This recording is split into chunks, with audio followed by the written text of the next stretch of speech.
Hola a todas y todos a un nuevo vídeo de, en este caso, Linux, la última práctica que tenemos que hacer. En este caso, bueno, vamos a utilizar el sistema operativo Linux, es el sistema operativo que está en nuestros móviles. Tanto los iOS como los Android están basados en Linux. También en Linux están basados la mayoría de los servidores de Internet. Y además es un sistema operativo que pues, cada vez tiene más usuarios domésticos.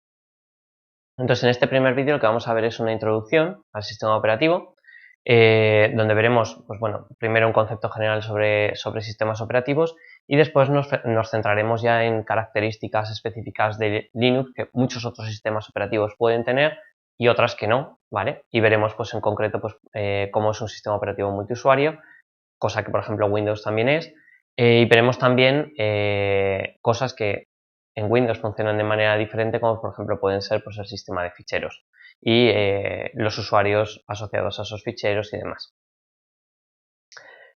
Bueno, lo que se trata es de que al final del todo podemos manejar comandos, entonces este primer vídeo es básicamente teórico, ¿vale?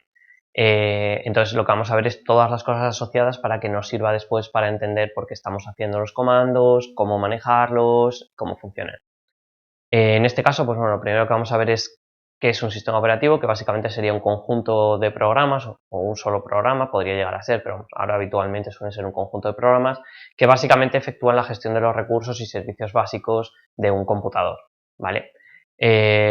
Cuando hablamos de recursos y servicios básicos, pues estamos hablando de todo el hardware de ese computador, que incluiría pues la CPU, la memoria principal, todo ese hardware. Y también pues todos los sistemas que podamos conectar a ese computador, que incluirían pues, los periféricos como el teclado, el ratón, la impresora, además de diferentes aspectos como puede ser por ejemplo la seguridad del sistema, para que si tú has iniciado sesión, como ahora veremos el concepto de sesión cuando hablemos de usuarios en sistemas multiusuario, pues bueno, conceptos como la seguridad son básicos para que una persona no pueda acceder a tus archivos si no tiene usuario y contraseña. El sistema operativo generalmente cuando hablamos de él, solemos explicar pues, este gráfico de cebolla que veis aquí, en el cual vemos cómo el sistema operativo hace de intermediario entre el hardware y las aplicaciones. De manera que el sistema operativo es el que va a hacer que sea mucho más fácil para las aplicaciones acceder al hardware. De hecho, muchas veces no accedemos directamente al hardware cuando hacemos una aplicación, sino que accedemos a ese hardware a través de servicios del sistema operativo. De hecho, en clase hemos estado utilizando la interrupción 21, que es un servicio del sistema operativo, que lo que nos permite es, por ejemplo, hacer, entre otras cosas, entrada y salida, entrada por teclado y salida por pantalla. De manera que nosotros no hemos tenido que codificar en nuestra aplicación, en nuestro código, no hemos tenido que especificar si, por ejemplo, íbamos a utilizar un teclado de Microsoft o un teclado de Dell o un teclado de Logitech.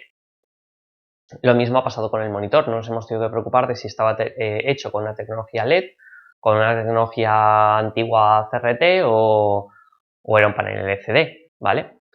Entonces el sistema operativo es el que se va a encargar de controlar el acceso a ese hardware, generalmente, para que las aplicaciones no se tengan que preocupar de él. Entonces va a dar determinados servicios a las aplicaciones para que no se tengan que preocupar del hardware. Vale, el sistema operativo, como hemos dicho, es un programa o conjunto de programas. Y los programas, cuando están en ejecución, están en memoria principal. El sistema operativo también. De hecho, pues cuanto más complejo sea el sistema operativo, lógicamente, más memoria ocupará. Además, el sistema operativo gestiona también lo que sería la ejecución de los programas. Cuando nosotros cogemos y hacemos doble clic a un icono, realmente estamos lanzando un programa. Nosotros en las prácticas lo que haremos será hacerlo directamente mediante línea de comandos, donde teclearemos el nombre del programa, daremos a Enter y será lo mismo que hacer doble clic en él. Y lo que va a permitir eso es que el sistema operativo ejecute ese programa, es decir, le dé lo que necesite. Por ejemplo, si necesita memoria principal, pues hará una reserva de memoria principal, de memoria RAM, para que ese programa se pueda ejecutar correctamente. Además, va a gestionar en sistemas que permitan múltiples programas corriendo simultáneamente, como es lo habitual ahora mismo en todos los sistemas operativos, que esos programas accedan y tengan uso de la CPU de manera justa, ¿vale? Dependiendo de pues, si uno requiere más prioridad, otro menos, si uno está ahora mismo el usuario utilizándolo y otros no, si unos programas están esperando para entrada salida y por lo tanto no necesitan utilizar la CPU y otros sí que la están utilizando. Entonces, de todo eso se ocupa el sistema operativo. Los programas, cuando están en ejecución, les llamamos procesos, ¿vale? Luego vamos a necesitar ese concepto y básicamente lo que sirve es, bueno, un programa reside en el almacenamiento secundario, que puede ser, por ejemplo, el disco duro, y cuando lo ejecutamos pasa a memoria principal y se convierte en uno o más procesos. Por eso veréis, por ejemplo, si le dais, estáis en Windows ahora mismo, le dais a control alt sub, os vais a las tareas, que es como llama Windows a los procesos, veréis que puede haber varias tareas que lleven varios procesos asociados. En Linux el concepto es de procesos simplemente y hay procesos que lanzan a otros procesos, que es el concepto más habitual hecho dentro de los sistemas operativos. Vale, bueno, pues lo siguiente que vamos a ver es los sistemas operativos multiusuario. En los sistemas operativos multiusuario, varios usuarios pueden manejar el mismo sistema. Eso hace que haya que tener políticas de seguridad pues para que un usuario que está manejando el sistema, cuando deja el sistema, no se tenga que preocupar de que el otro usuario que viene después pueda acceder a sus datos. Entonces, para eso utilizamos el concepto de sesión, que veremos un poquito más adelante. Entonces, básicamente lo que eso nos permite es identificar a cada usuario mediante un nombre de usuario y generalmente un password por seguridad, ¿vale? Que nos permite identificarnos de manera única en ese sistema. Una cuenta, que es como se llama a cada nombre de usuario que tenemos en ese sistema, decimos que es más que un nombre porque tiene una serie de ficheros, una serie de directorios asociados a ese usuario, ¿vale? Que se crean algunos de manera automática cuando damos de alta a un nuevo usuario para poder administrar esos permisos de una manera correcta. Además de las cuentas que son personales, que son de cada uno de nosotros, por ejemplo, yo puedo tener una en mi equipo y dejar otra para mi hermano, por ejemplo, o mi hermana. También podemos tener, además de esas cuentas personales, los sistemas operativos pueden tener otras cuentas. Por ejemplo, la cuenta más típica en Linux es la cuenta de administración, que es la cuenta de root. Básicamente la cuenta de root nos permite administrar el sistema y tener todos los privilegios de administración. Pero podríamos querer que alguien administre únicamente parte del sistema. En ese caso, lo que hacemos es que tenemos cuentas que tienen determinados privilegios y otros privilegios no. Entonces, bueno, veremos ahora a continuación también que una cosa muy habitual en los sistemas operativos modernos es tener grupos de usuarios. De manera que los permisos de qué puede hacer un usuario y qué no puede hacer otro usuario ya no se hacen tanto a nivel de usuario, sino a nivel de grupo. De manera que es muy fácil añadir un nuevo usuario al sistema cuando tenemos ya un grupo definido que controla qué cosas se pueden hacer y qué cosas no. Un ejemplo típico pues sería, por ejemplo, tener un grupo que se llame alumnos, donde podríamos tener dados de alta en el sistema a cada alumno particular, a todos asociados a un grupo que fuese el grupo de alumnos, de manera que todos van a tener los mismos permisos en base a que pertenecen al mismo grupo. Además, en los sistemas operativos nos encontramos muchas veces usuarios que no son reales. Por ejemplo, pues el usuario printer, que es un usuario específico que sirve para, por ejemplo, imprimir. Y eso nos permite poder tener ciertas cosas asociadas a esa impresora, ¿vale? Pues por ejemplo, pues poder acceder a ciertos ficheros, a otros no. Lo mismo ocurriría, por ejemplo, si queremos tener un servidor web servido desde un equipo que utiliza Linux. Bueno, pues podríamos perfectamente especificar un usuario que no es real, que sería, por ejemplo, el de invitado web, ¿vale? Que le permitirá acceder al directorio donde tenemos almacenadas todas nuestras páginas web para servirlas, pero no le permitirá acceder fuera de ese directorio a nada. Entonces, bueno, como os comentaba, pues veremos que cuando vemos los permisos, pues veremos que los usuarios se estructuran dentro de grupos. El concepto de sesión sería básicamente el concepto que nos permiten los sistemas operativos multiusuario, que cuando llega un usuario se identifique en el sistema mediante ese login y password del que hemos hablado, y a partir de ese momento, hasta que el usuario cierra sesión, podemos suponer como sistema operativo que todas las órdenes que se lanzan las está lanzando ese usuario. Por eso casi todos los sistemas operativos incluyen algún tipo de control para que si, por ejemplo, dejamos de utilizar el sistema más de X minutos, pues podamos configurar que automáticamente se cierre la sesión y al volver a la máquina, por ejemplo, después de habernos tomado un café, nos vuelve a pedir que introduzcamos el password. Es un tema de seguridad. Bueno, en el laboratorio, el usuario que vamos a utilizar y el password el usuario es usuario, todo en minúsculas, y la contraseña va a ser puesto. Apuntárosla por ahí para cuando la utilicemos y de momento es la que tenemos. Una vez autenticados en el sistema, es decir, una vez que hemos introducido el usuario y la contraseña correctas, el sistema carga lo que llamamos el intérprete de comandos, que está asociado a ese usuario. Podríamos tener diferentes intérpretes de comandos asociados a diferentes usuarios, donde hay ciertos usuarios que, por ejemplo, pueden no querer un cierto intérprete por algún motivo, ¿vale? Existen muchísimos intérpretes de comandos, de hecho, muchas distribuciones de Linux utilizan diferentes intérpretes de comandos y otras utilizan pues, algunos en común, ¿vale? Por ejemplo, Ubuntu utiliza mayoritariamente Bash, o viene utilizando mayoritariamente Bash, que es un intérprete de comandos específico, aunque se puede modificar y podríais instalar otro sin ningún problema. De hecho, nadie dice que pues, no haya versiones o determinadas distribuciones que vengan con varios intérpretes de comandos y podamos elegir uno u otro. Pero lo que vamos a hacer en ellos es básicamente equivalente. Diferencian muy poquitas cosas muy específicas unos intérpretes de comandos y otros. Otro concepto que necesitamos respecto al tema de sesión sería el concepto de shell o de línea de comandos. Nosotros todo lo que vamos a hacer en esta parte de prácticas va a ser mediante la línea de comandos, no vamos a utilizar la interfaz gráfica. Entonces, bueno, pues vamos a ver ahora a continuación después cómo se activa esa línea de comandos, cómo podemos abrir una nueva sesión de terminal, ¿vale? Que nos va a permitir pues, introducir los comandos que vamos a utilizar en las prácticas. En concreto, cuando abramos ese terminal vamos a ver que nos aparece una línea y luego ya un cursor parpadeando. Bueno, pues esa línea que aparece correspondería a esto que tenemos aquí, donde veremos que nos aparece el usuario con el que nos hemos logueado, que sería, pues si hemos entrado como root, pues pondría root, si hemos entrado como usuario, pues pondría usuario, y si he entrado con el usuario Pepe, pues pondría Pepe. Después vendría una arroba y seguido el nombre del equipo. En la sala, pues estos años atrás pues ha venido siempre siendo el mismo, que es Lab2, pero bueno, simplemente es cambiarlo en una configuración y cambia el nombre del equipo. Después, separado, viene de 2 puntos el nombre del directorio donde estemos actualmente. Es importante saber en qué directorio estamos actualmente porque todas las acciones que hagamos desde la línea de comandos por defecto afectan al directorio actual, ¿vale? Todas las que tengan que ver con ficheros, lógicamente. Entonces, va a ser muy importante saber en qué directorio estamos en cada momento. Veremos después cómo navegar esa jerarquía de directorios y demás. Y ahora veremos alguna cosilla extra de eso.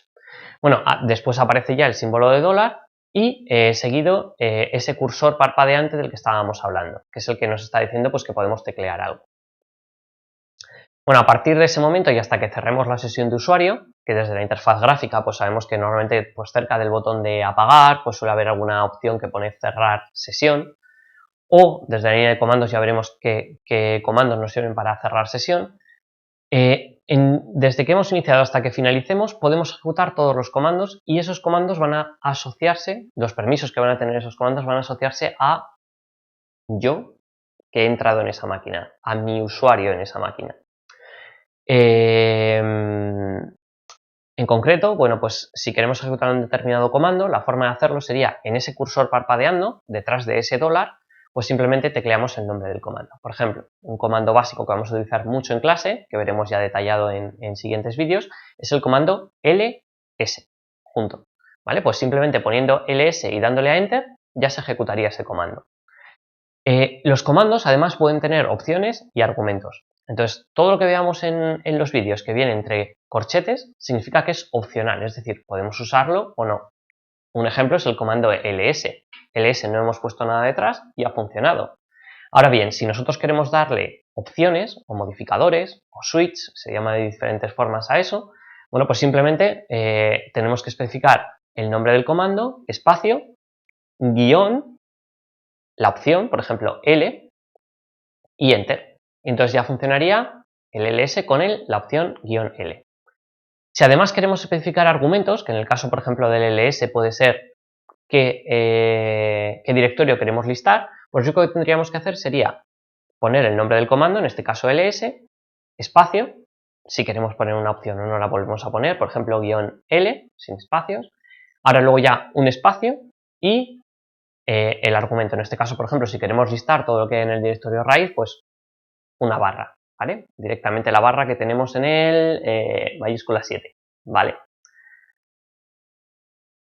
Bueno, como hemos dicho, para poder ver esta línea de comandos vamos a tener que lanzar una terminal de texto. Entonces, vamos a tener terminales en Linux por defecto, hay 7, ¿vale? Que son las que van para activarlas, desde las teclas Control Alt presionadas juntas y la tecla F1 a la vez, ¿vale? Con eso lanzaríamos la primera terminal real de texto.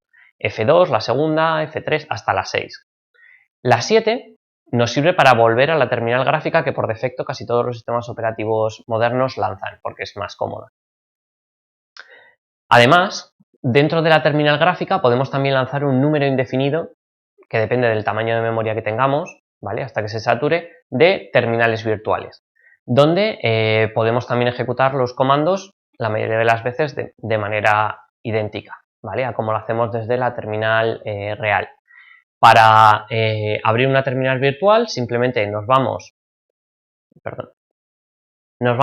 a el lanzador de aplicaciones que tenga nuestra distribución. Si estamos, por ejemplo, en Ubuntu, pues al buscador si queremos o directamente donde vienen las aplicaciones desplegadas, seleccionamos aquella en la que pone o bien terminal, o bien línea de comandos, o intérprete de comandos, ¿vale? Suelen venir con ese nombre y suelen tener un icono que es fondo negro, parece algún tipo de pantalla o algo así, y un pequeño texto con un pequeño cursorcito muchas veces en blanco.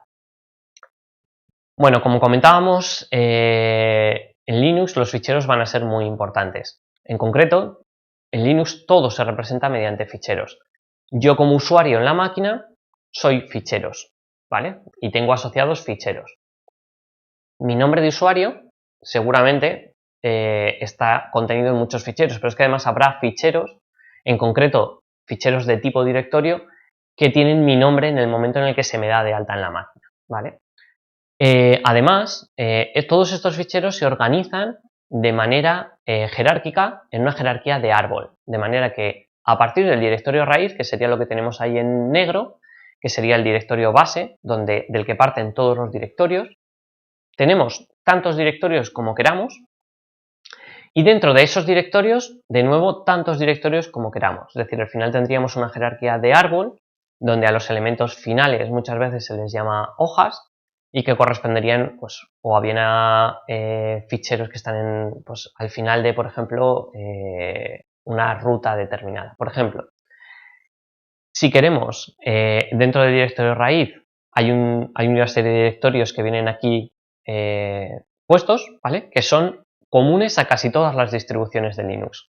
Existen muchas distribuciones de Linux, Ubuntu, Debian, Red Hat, existen muchísimas, ¿vale? Con el tiempo, bueno, pues algunas están más de moda que otras, algunas van muy orientadas a diseñadores gráficos, otras van muy orientadas a desarrolladores de código, ¿vale? Entonces, dependiendo de la que nos interese, o a usuarios domésticos, como por ejemplo suele ser Ubuntu, dependiendo de la que nos interese podemos tener una u otra, pero casi todas tienen estos directorios, esos ficheros, pendiendo de la jerarquía de árbol desde el nodo raíz. En este caso, pues por ejemplo, pues por detallar alguna, pues vemos el directorio, por ejemplo, proc. Bueno, pues antes comentábamos que todo en Linux son procedimientos. Dentro del directorio proc lo que va a haber son diferentes directorios y ficheros asociados a cada procedimiento que se está ejecutando, a cada proceso que se está ejecutando en la máquina, ¿vale? De manera que si, por ejemplo, hemos lanzado un navegador, Mozilla, ¿vale? Firefox, pues al lanzar al hacer doble clic en ese navegador, se habrá creado uno o más procesos asociados a ese navegador y dentro de proc veríamos varios directorios asociados a ese proceso.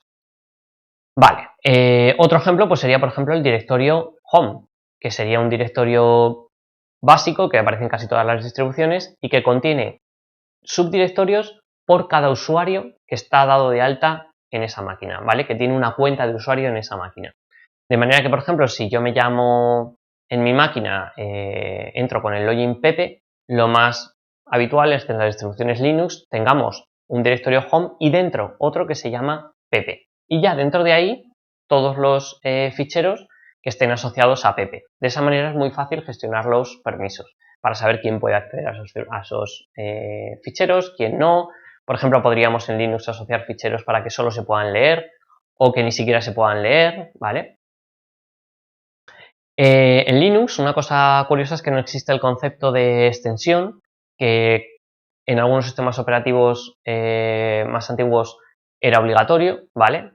En Linux nunca lo ha sido y lo que permite, por ejemplo, es que podamos tener un fichero que se llama caca, ¿vale? Un nombre típico de fichero que no vamos a utilizar para nada. O un fichero que se llama, si quiero poner extensión, pepe.txt. Pese a que no sea obligatorio poner extensión, sí es muy recomendable porque nos permite después asociar el contenido de un fichero, ¿vale?, a un determinado programa. De manera que ese fichero se abre con ese programa. De manera que si el contenido es textual, pues lo voy a abrir con un programa especializado en textos. Y si es una imagen, por ejemplo, .jpg, pues se va a asociar a un fichero que sepa interpretar esos bits de gráficos para poder representar la imagen. Bueno, ya hemos comentado brevemente algo sobre rutas porque nos hemos visto casi obligados a ello, y es que, bueno, para navegar esa jerarquía de árbol que tenemos en Linux, utilizamos lo que llamamos rutas o pathnames, que básicamente son la forma de identificar de manera única a cada fichero. Bueno, por ejemplo, si quiero acceder a un fichero que se llama maria.doc, ¿vale? Pues para acceder a ese fichero puedo acceder de varias maneras, que serían una absoluta, que sería todas las rutas que comiencen por una barra, es decir, por ejemplo, barra home, barra ana, barra maria.txt. Entonces eso sería una ruta absoluta porque comienza por una barra. Como está en el directorio home, también podría haber accedido mediante este carácter de virgulilla que he indicado aquí, ¿vale?, que me permitiría lo mismo que poner el directorio barra home, barra y el login con el que yo he entrado, por ejemplo, Ana, ¿vale?, en el ejemplo que estaba poniendo. Entonces, ese carácter de virgulilla me permitiría hacer una ruta absoluta en la cual pondría virgulilla barra maria.txt y directamente accedería al fichero sin tener que poner toda la ruta completa. Los ficheros a los que accedemos o ponemos pathname relativos son aquellos que no comienzan por una barra, ¿vale? Todo el resto, o por un símbolo de virgulilla. En concreto, pues bueno, pueden empezar directamente poniendo el nombre del fichero, maria.txt, ¿vale? O empezar por ejemplo, un carácter especial que puede ser el punto o el punto. Esos dos elementos especiales se refieren el punto al directorio actual, el directorio en el que estoy ahora mismo, que por defecto, básicamente si no lo ponemos, en la mayoría de los casos vamos a tener el mismo comportamiento, y el punto siempre se refiere al padre, es decir, en nuestra jerarquía de árbol, si yo ahora mismo estoy situado, por ejemplo, dentro del directorio home barra ana, si yo accediese con punto, me estaría refiriendo no al directorio ana, sino al directorio home. Y si estoy en el directorio home, me estaría refiriendo al directorio raíz. Vale, volvemos a donde íbamos. Básicamente, los ficheros van a tener que tener un nombre, que es la forma de identificarlos. Entonces, ese nombre va a poder tener entre 1 y 255 caracteres. Y podemos utilizar cualquier carácter que se nos pase por la cabeza excepto la barra, que es la que nos sirve justamente para separar los path name, las diferentes rutas que vamos a seguir hasta el lugar donde esté almacenado ese fichero.